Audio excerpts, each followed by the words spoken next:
Good morning, good afternoon, and good evening, agents. I am Mounty Carl, and today's Let's Talk is going to be on a special subject because Natchai from Ubisoft, if you don't know, he is the community manager there, and he has written a response, and I'm going to cover that response now and kind of talk about it because it shows a certain lack of knowledge for the game and community as well, and I just want to cover what it is that he gets right, what it is he gets wrong, and just be, fair to him, and we'll go over his comments in depth, and then I'll tell you about what just happened to me while playing Pokemon Go outside, because I'm still a bit angry and frustrated about that, but it ended up good, so we'll just go ahead and backtrack at the very end of this and we'll talk about it. This is going to be a two-part series because this has gotten quite long, and I want to make sure I keep these to about 15 minutes or less. I don't want to go 30 minutes because people tend to not want to listen after 20 minutes. So first, some background. One of the salty players, who understandably was angry because he completed a 3-phase underground mission with 5 directives,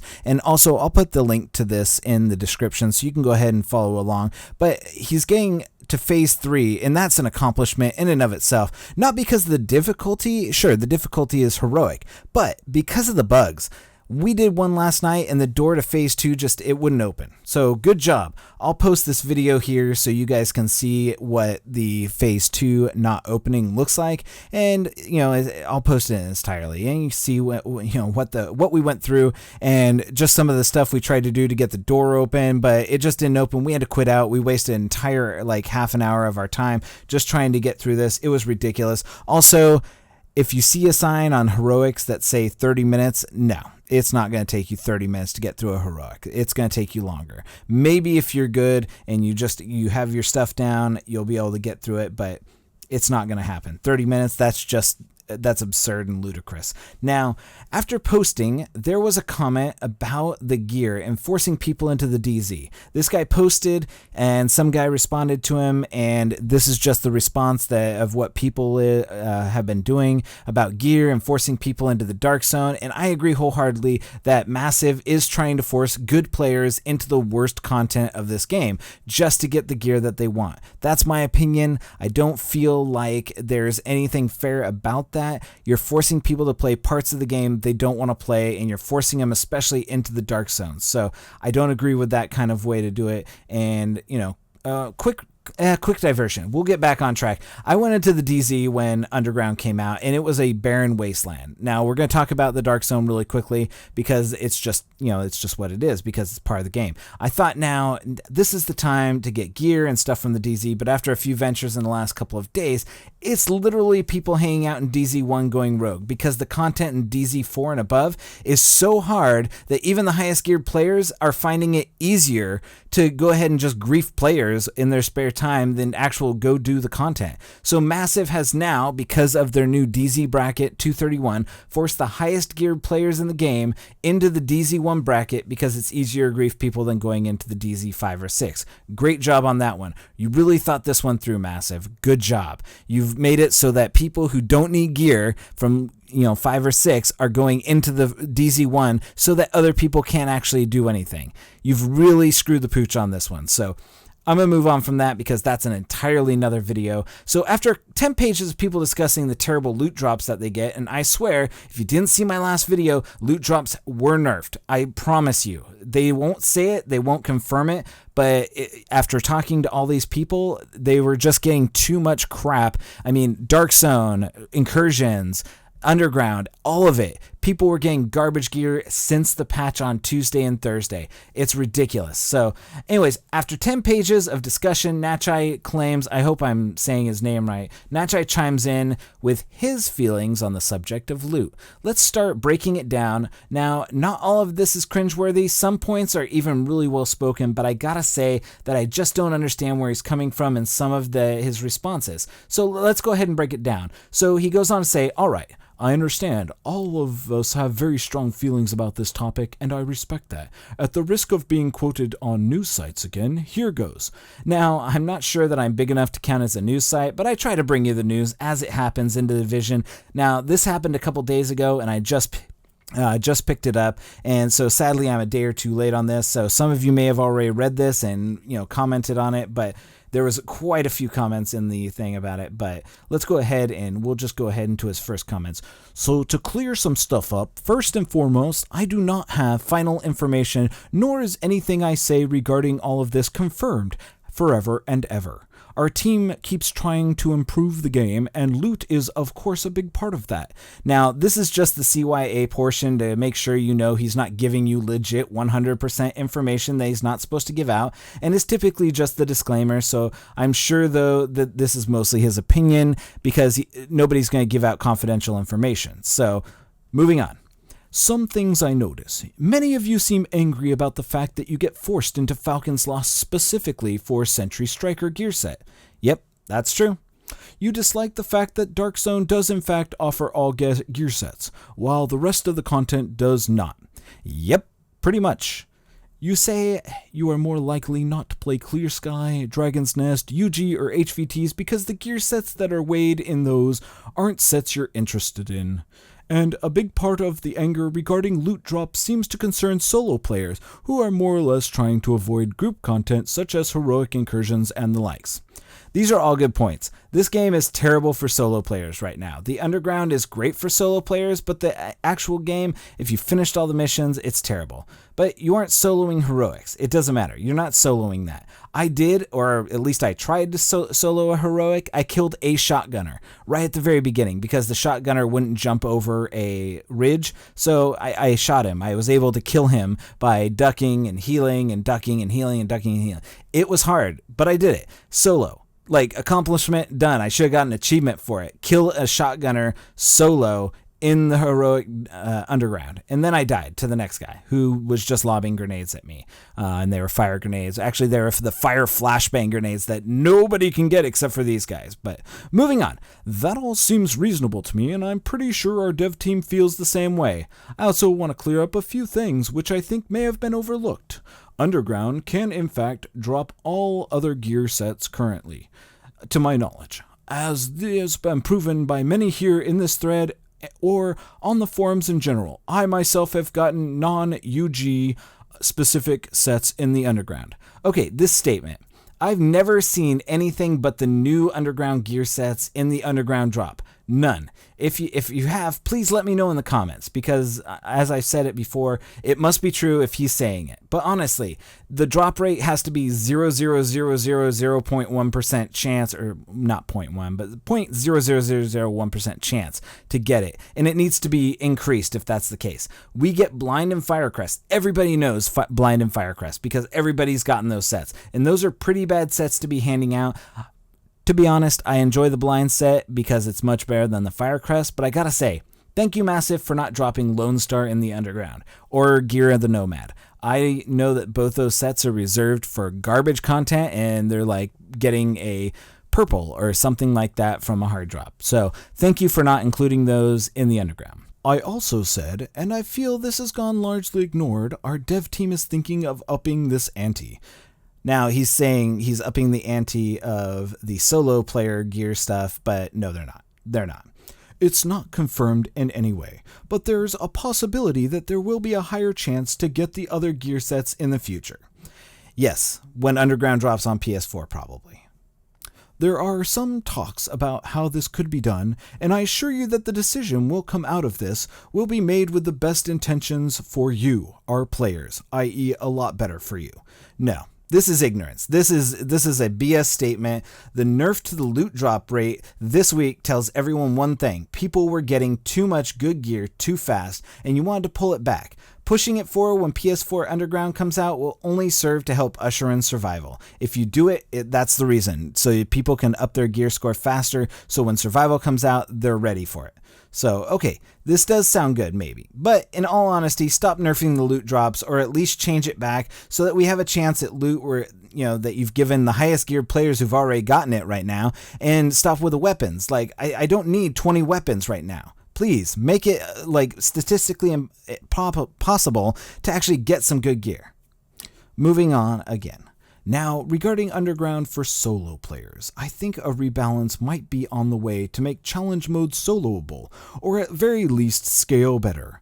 I know that if it'll be the case for her, I don't know if it'll be the case for heroic, but if I understand the logic correctly, 3-phase solo challenge mode should reward you or give you a chance to be rewarded with the highest possible gear anyways. Again though, not confirmed.